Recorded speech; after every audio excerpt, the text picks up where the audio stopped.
Hello Canada, my name is Mark Schofield and I'm here to talk about the negative aspects of extracurricular activities in our school system. Let me tell you, they call me Negative Netty for short. What I want to talk about is all the money that these extracurricular activities are costing our schools, and what is the benefit for the students really? They're just spending money, running around, wasting time. And to mention time, not only do the students waste their time, they can't focus on their academics, they can't move on to that thing they call university, but the teachers end up having to take their precious time and waste it on these activities when really, where are these kids going with these sports or these clubs? They're going nowhere. So I think we need to spend more of our time looking at the academic side of school. That's why they call me Negative Netty, and that's what I have to say about extracurriculars. Thank you. Hello Canada, my name is John Mark Tomei. You know what, I'm here today to talk to you about the positives of extracurricular activities. I know we heard from our good friend over there, Negative Netty. Well, today I am Positive Petey. And let me tell you something, extracurricular activities, hey, back over here, alright?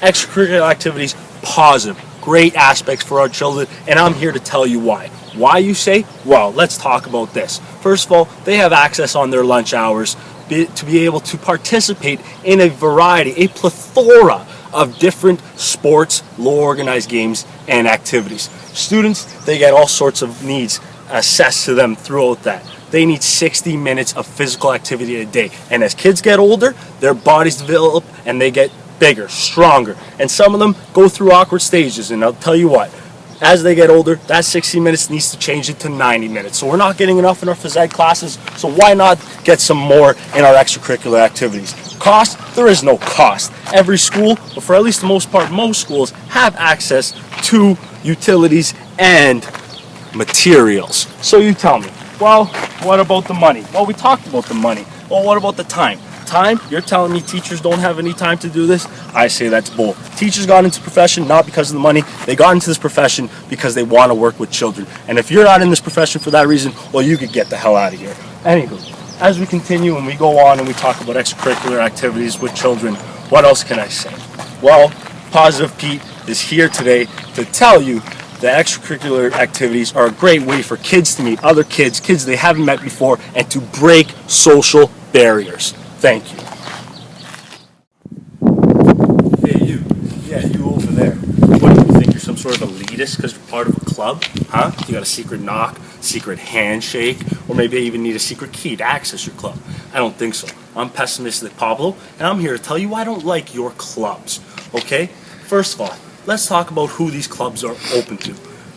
Some of them, not everyone, alright? They got elite status. Maybe if I don't have the same qualifications, I may not be able to join your club. Or you may look down on me if I do try to join the club, and then you run me out of town. That's number one.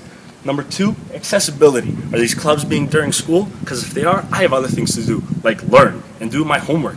Lots of homework that teachers are giving me too much of. Alright? Otherwise, if they're after school, how am I supposed to get there? Is that cab gonna drive me? I don't know. Is my parents gonna drive me? Who knows? They're probably working most of the time, so I won't be able to access that. So, we've talked about the fact that they are elitist and that I can't access them. What about the fees? Are there fees to a club? All little hidden costs and fine print. Again, don't like your clubs. So this is why I'm here to tell you, again, as Pessimistic Pablo, that I think clubs are bad. Hey you. Yeah, that's right, I'm talking to you. They call me Optimistic Oliver, and I'm here to talk to you about clubs. I'm not talking about clubs as in a suit and a deck of cards. I'm talking about clubs you find in schools and the positive aspects that come along with them. Clubs help break social barriers. Yeah, that's right, you heard it here first. Clubs help break social barriers. They give students the opportunity to interact with others who they may not normally talk to. Students of different race, students of varying abilities, students from different socioeconomic backgrounds and genders. Clubs. What's the cost of a club? I mean, we all know how much it costs to run a chess club. Nothing. Clubs cost very little, and they provide students the opportunity to get involved in the community. They can reach out and visit the seniors in the old folks' home. Or they can go to an elementary school and hang out with the youngins. Clubs. Oh, there are so many positive aspects about clubs. If you want to talk to me more, just email me at optimisticoliver@hotmail.com.